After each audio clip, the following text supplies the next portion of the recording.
আসসালামু আলাইকুম। আজ মঙ্গলবার 18 ভাদ্র 8ই রবিউল আউয়াল 2রা সেপ্টেম্বর। বাংলাদেশ বেতার রাজশাহী স্থানীয় সংবাদ পড়ছি আব্দুর রহমান মাসুম। রাজশাহী বিশ্ববিদ্যালয় কেন্দ্রীয় ছাত্র সংসদ রাকসু নির্বাচনে মনোনয়নপত্র উত্তোলনের সময়সীমা আবারও বাড়ানো হয়েছে। নতুন সিদ্ধান্ত অনুযায়ী আজ বিকেল 5:30 পর্যন্ত মনোনয়নপত্র বিতরণ চলবে। রাকসুর ভারপ্রাপ্ত প্রধান নির্বাচন কমিশনার অধ্যাপক ড মোস্তফা কামাল বিষয়টি নিশ্চিত করেন। তিনি জানান, কিছু অনাকাঙ্ক্ষিত ঘটনার কারণে মনোনয়নপত্র বিতরণের সময় মঙ্গলবার পর্যন্ত বাড়ানো হয়েছে। তবে নির্ধারিত তালিকা অনুযায়ী অন্যান্য কার্যক্রম যথাসময়ে চলবে। উল্লেখ্য, ঘোষিত তফসিল অনুযায়ী আগামী 25শে সেপ্টেম্বর রাকসু নির্বাচনের ভোট গ্রহণ অনুষ্ঠিত হবে। রাজশাহীতে অভিযান পরিচালনা করে 6 প্রতিষ্ঠানকে 23,000 টাকা জরিমানা করেছে জাতীয় ভোক্তা অধিকার সংরক্ষণ অধিদপ্তরের রাজশাহী বিভাগীয় ও জেলা অফিস। গতকাল দিনব্যাপী রাজশাহী মহানগর ও মোহনপুর উপজেলায় এই অভিযান চালানো হয়। ভোক্তা অধিকার সংরক্ষণ কার্যালয় জানায়, মোহনপুরের কেশরহাটে একটি ঔষধের দোকান ও রুহুল আমিন স্টোর নামের আরও একটি দোকানকে মোট 6,000 টাকা জরিমানা করা হয়। Messrs Rupa electronics and gas Bhandar, Shuvo enterprise, Aminul কসমেটিক্সের স্বত্বাধিকারীকে মোট 10,000 টাকা এবং নগরীর বোয়ালিয়া থানাধীন সাব্বির স্টোরের স্বত্বাধিকারীকে 7,000 টাকা অর্থদণ্ড প্রদান করা হয়। ভোক্তা সংরক্ষণ অধিদপ্তরের সহকারী পরিচালক বিপুল বিশ্বাস জানান, রাজশাহী বিভাগীয় কার্যালয়ের উপপরিচালক সহ মোট 3টি টিম অভিযান চালায়। পণ্যের দাম না থাকা, মেয়াদ উত্তীর্ণ পণ্য সহ নানা অনিয়মের কারণে এই অর্থদণ্ড প্রদান করা হয় এবং তাদেরকে সতর্ক করা হয়। বাংলাদেশ জাতীয়তাবাদী দল বিএনপির 47তম প্রতিষ্ঠাবার্ষিকী উপলক্ষে রাজশাহী মহানগরীতে আলোচনা সভা ও র্যালি অনুষ্ঠিত হয়েছে। গতকাল রাজশাহী জেলা ও মহানগর বিএনপির আয়োজনে নগরীর বাটার মোড়ে আলোচনা সভা অনুষ্ঠিত হয়। সভায় বিএনপির রাজশাহী বিভাগের সহ সাংগঠনিক সম্পাদক আমিরুল ইসলাম আলিমের সভাপতিত্বে ও AHM ওবায়দুর রহমান চন্দনের সঞ্চালনায় প্রধান অতিথি ছিলেন বিএনপির স্থায়ী কমিটির সদস্য বেগম সেলিমা রহমান। এদিকে নানা আয়োজনে সিরাজগঞ্জ বিএনপির প্রতিষ্ঠাবার্ষিকী উদযাপিত হয়েছে। গতকাল দিবসটি উপলক্ষে অনুষ্ঠিত র্যালি ও সমাবেশে প্রধান অতিথি ছিলেন বিএনপি জাতীয় স্থায়ী কমিটির সদস্য ইকবাল হোসেন মাহমুদ টুকু।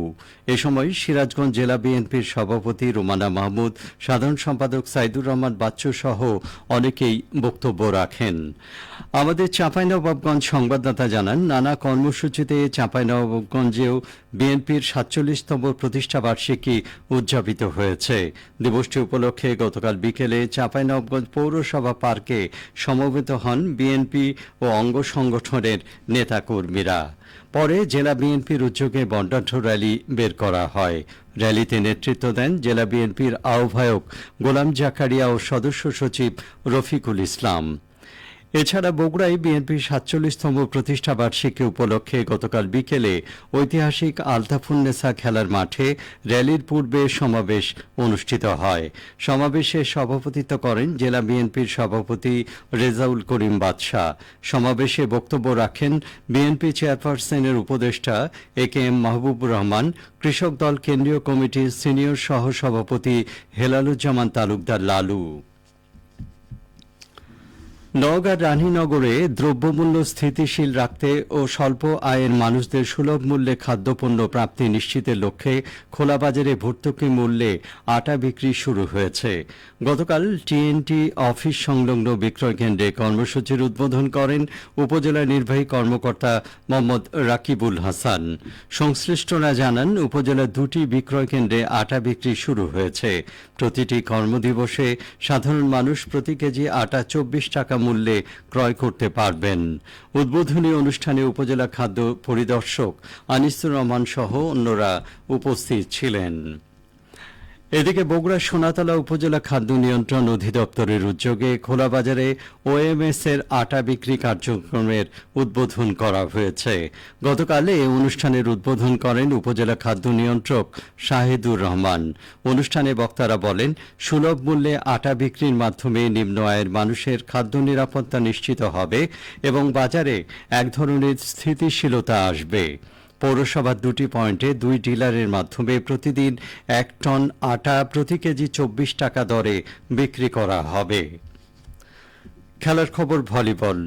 নওগাঁয় এসো দেশ বদলায় পৃথিবী বদলায় এই স্লোগানে তারুণ্যের উৎসব উপলক্ষে জেলা প্রশাসন ও জেলা ক্রীড়া সংস্থার আয়োজনে জুলাই স্মৃতি ভলিবল টুর্নামেন্ট শুরু হয়েছে।